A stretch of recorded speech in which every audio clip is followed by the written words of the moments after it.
Hey everyone, Robert with Homesteading in the Burbs.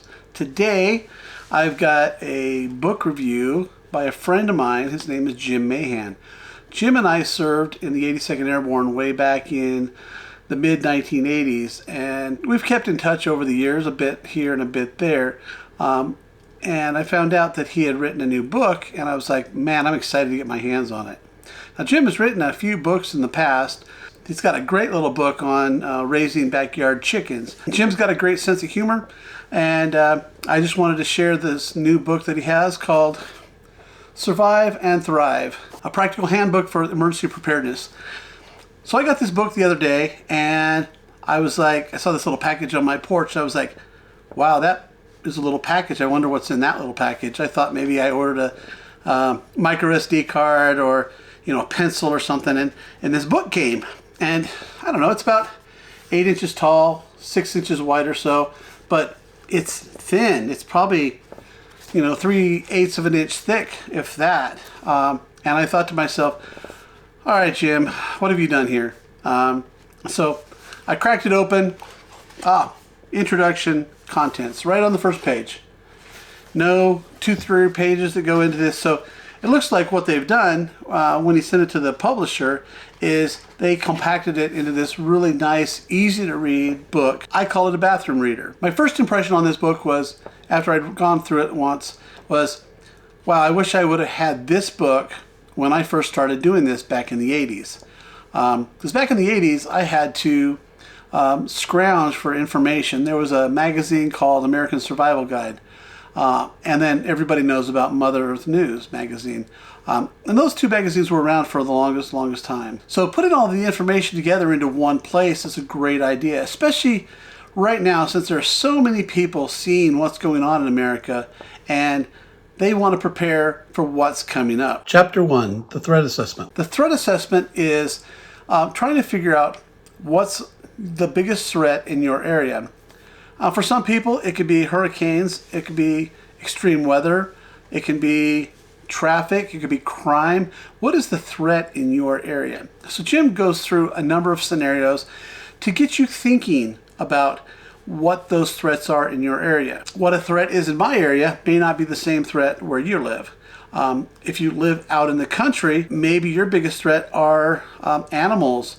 Maybe your biggest threat is weather. Are you going to be able to get enough sunlight for your solar system? Those could be some of the other things. Wildfires might be another major threat that you live with if you live in the Pacific Northwest or some other place on the West Coast where they get a lot of wind and fire. If you live along the ocean, it could be high waves. You need to assess the threat where you live and figure out historically what are the big threats. If you live in a big city and there's a large emergency and you can't get food into the cities for a week or so because of either a man-made or a natural disaster, how are you going to deal with that scenario? After you know where you're at and what your threats are, you need to figure out if you're going to stay where you're at or you're going to, at some point, escape and go to another place.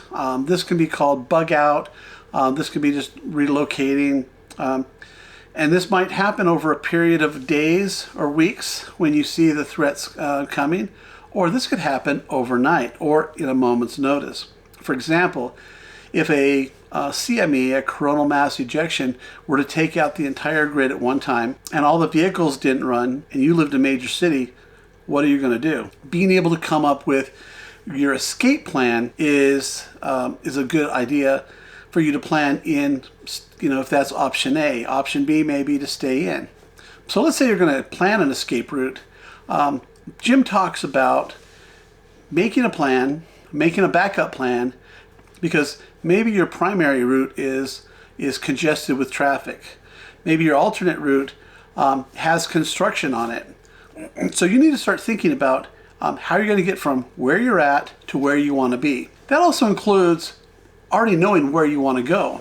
If you just decide to get on the road and go to the mountains, so is everybody else. Do you have supplies there? Do you have a structure there? Do you have water? Do you have food?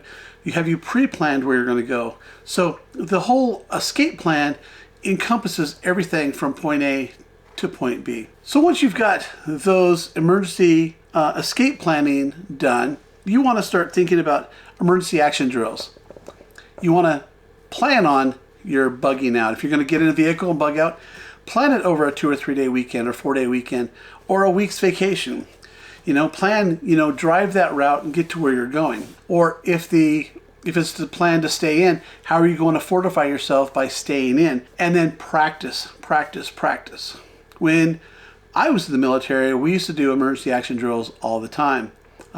They were everything from sniper to the front, or artillery coming in, or reacting to an ambush, or how we were going to practice confronting the enemy with one unit and then moving the other unit around to the side to flank them out. Every action that we do requires planning, and it requires an execution of those plans. If you're planning on, I'm just going to bug out when the time comes, but you don't know how to get there, or worse yet, your vehicle's not equipped to handle getting to where you want to go, or you don't have a vehicle that will run, or you don't have enough gas, or your GPS doesn't work, you're out of luck. So you're going to be stuck wherever you're at. Make sure that you know where you're going to go. You practice those emergency drills. So when you're finished with the exercise, you want to do what's called an after-action review. And where everybody sits around, has a beer or a cup of coffee or cocoa or whatever your beverage of the day is, and talk about what you guys did that was right, what you did that you could do better. Cover each one of those scenarios. Oh yes, we need a map. Oh, the map thing didn't work. Oh, there's construction on this route. These are just some of the things, because you want to practice and practice and practice until you know it like the back of your hand. It's kind of like cooking. If you're going to cook with food storage, you want to know how to do it before it's time to happen, because you may realize that I don't have this tool or that tool. Which takes us right into his next chapter of food storage and menus. What do you have stocked? Do you have a year's supply of wheat and rice and beans? That's great. Do you have a year's supply of spices? Do you have a year's supply of yeast? Do you have a year's supply of everything that you need to go with that? Or do you just have what's in your pantry? For me, we have a little bit of bulk foods, and we have more of the foods that we eat on an everyday basis. Everything from spaghetti, sauces, drink mixes, canned vegetables, canned fruits. Those are all the things that we have in our pantry right now.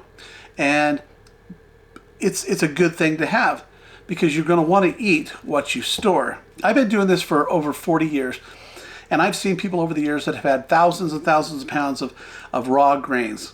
Grains that store forever, and they're really nice in those big 5-gallon jugs, but nobody ever wants to break into them. So if they've never broke into them and never cooked with them, how do they expect to start doing that when it hits the fan? If anybody's ever cooked with whole grains, knows that you're going to want to make flour, you're going to have to grind that wheat. Do you have a wheat grinder? Okay. Have you ever tried grinding enough wheat for bread? If you get one of those little back to basics grinders, hand grinders, it takes a while to grind that. Now that's just for 2 people. If you're cooking for 10 people or 20 people, you're just going to be grinding and grinding and grinding and grinding and grinding. So now you've got ground wheat. What about oil? What about sugar? What about yeast? I mean, these are things that people just have never practiced using. So it's important that you practice using them now, and you practice cooking without a gas stove, without your nice little bread maker that you have upstairs. How are you going to cook that bread? Are you going to put it on the barbecue? Have you tried it? That's the whole point. As I alluded to earlier, we have items in our pantry that we cook with on a daily basis. And we buy stuff, we replenish it, using the oldest stuff first, and we use that.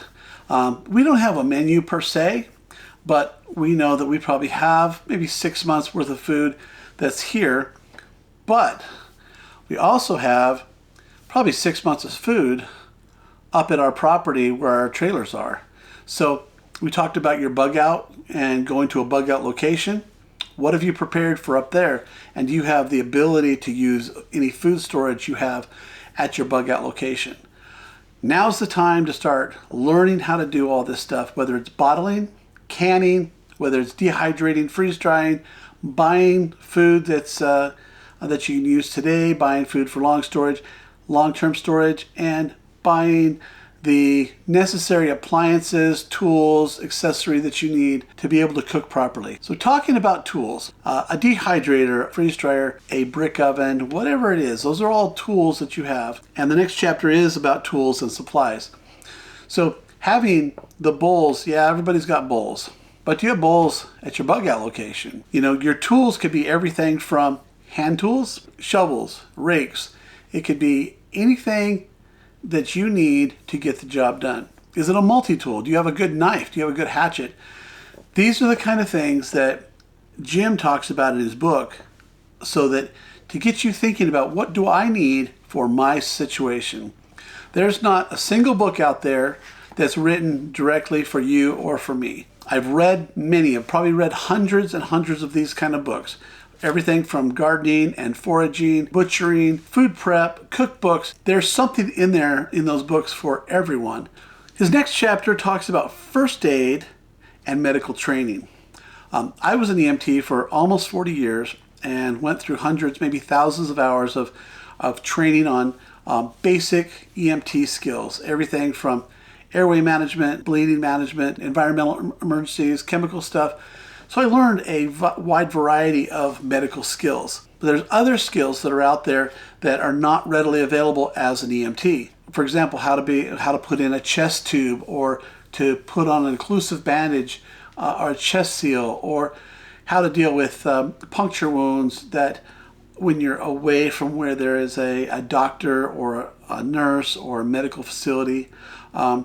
Because in some places in this country, you're a ways from a medical facility. For example, here in Utah, where I hunt at, I could be hours and hours away from the trailhead where I started hunting from. Well, if, for example, I get injured, let's say I fall down, I break a leg, I break an ankle, I fall off a cliff and I get punctured in the chest with a stick and it punctures my lungs. My lungs are going to collapse. I may not make it out. And if I'm hunting by myself, or my hunting companions are far enough away from me and they can't see what happened, they may spend hours and hours looking for me. And if I'm unconscious, I may not be able to help them.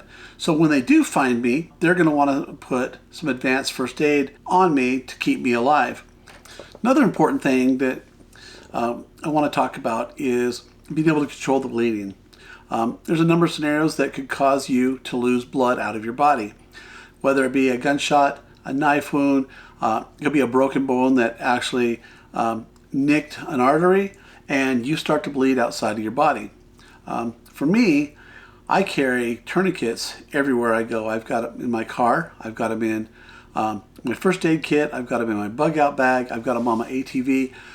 Any place that I'm going to go, I've got at least one tourniquet that I can use on myself or on somebody else. It's important to learn how to use these. But more importantly, it's vital to have access to something like this. Sure, you can use somebody's belt. You can use a t-shirt. There's many things you can use as a tourniquet, but we're talking about preparing in advance. Having the tools that you need today to prepare for tomorrow. There's other things you can do. Once you understand the concept of how a tourniquet works, you'll always have that concept. But you need to practice it. Just like we talked about with your emergency action plan, bugging out, we talked about all of this stuff. If you're not practicing any of this kind of stuff, you're not going to know how to do it in an emergency. Everything is about muscle memory. So the next chapter is on home fire safety. And many of us think that home fire safety is about having a good working smoke detectors and having a fire extinguisher in the kitchen, maybe one in the garage. But home fire safety actually starts outside on the perimeter. If you live in an area where it's prone to having fires and firestorms, stuff like that, you want to make sure you have a defensible space.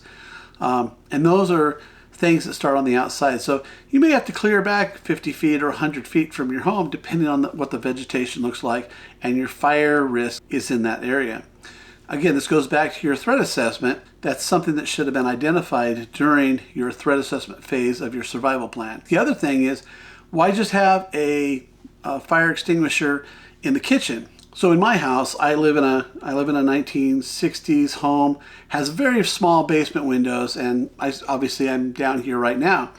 And if there were a fire upstairs, I'm not going to be able to climb out one of those teeny little windows. I could probably get the cats out, but I'd be pretty SOL.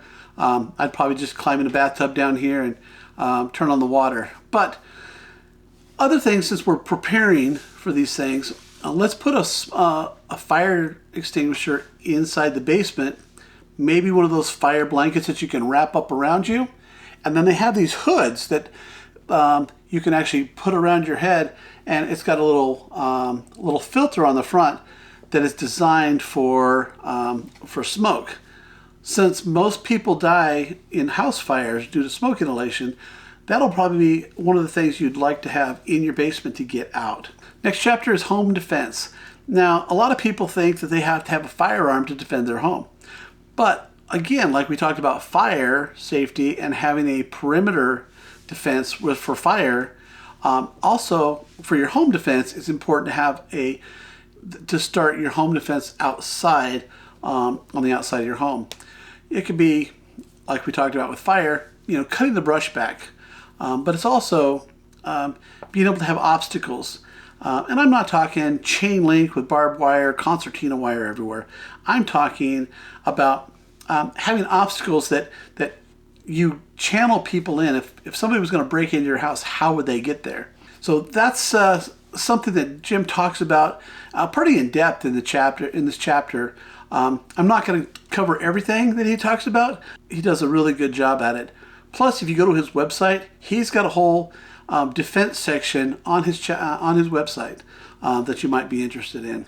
Next, the last chapter is vehicle safety. Many people in this community think that they need a pre-1980s non-electric vehicle that's going to be their bug-out vehicle. It's all jacked up. It's got big lights on the top and a big giant bumper on the front, and it's got gun mounts on the inside of the truck or the car, and they're going to be able to ram all the roadblocks and get from here to the place that they want to bug out to.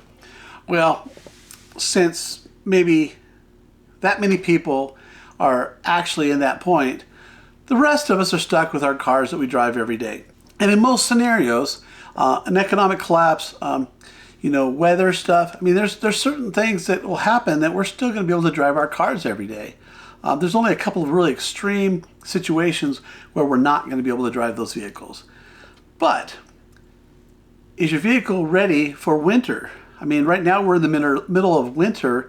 Do you have good snow tires? Is your vehicle in good running condition? Today on the news, they were talking about your battery in your car only lasts 3 to 5 years. Well, like right now, my car is 5 years old. 5 years, wow, 6, going on 6 years old now. I've got the same battery that's in there. So maybe I think about replacing that battery. Are all my fluids checked? Not just your oil, but have you checked your transmission fluid? Have you checked your brake fluid, your power steering fluid, all of those things? You want to make sure your vehicle's in top running condition. And if it's not, again, now is the time to prepare for that. Don't wait till summer to change your radiator fluid. Don't wait till the winter to get new snow tires. This should be something that goes on an ongoing basis. Jim's got a lot of good information on here, but like I've said before, the most important part of this entire book is to get you thinking about where you need to be for your family. So let's put it all together. That's the very last chapter of his book. He kind of wraps everything into a bundle, and the most important thing that I believe this book is talking about is getting you to think about where you are today, where you want to be tomorrow, the next day, the next month, the next year, and what are you going to do to prepare yourself and get there. Is it buying an extra can of food a week? Is it buying an extra bucket of food a week? Is it putting away some cash? Is it putting away a little bit of silver? Is it buying some more ammo? Whatever the scenario is for your lifestyle and your preparations, that's what you need to do. I can't sit here and tell you what you need to do because I know what I need to do. And this book got me thinking about what I need to do for me. I don't know if I've said this before. I wish I'd have had this book 40 some years ago when I started down this path, because this book would have saved me hours, hundreds of hours. We didn't have the internet. We didn't have all the resources on our computer that we have today. It doesn't mean anything until it's in your head and you know how to do it. Because when it hits the fan, that's all you got. You got this, and that's it. You may lose your truck, you may lose your car, you may lose your house, but you'll never lose what's in your brain until maybe you lose your brain. Once you've got the knowledge, share that knowledge with somebody else, because there's so many good people in this world, and the more good people that we have with us and around us, the better the world's going to be. We don't need to lose our humanity. We don't need to be outsiders in this whole thing. Survive and thrive. I think Jim did a good job on this book. He gets you thinking about where you want to be.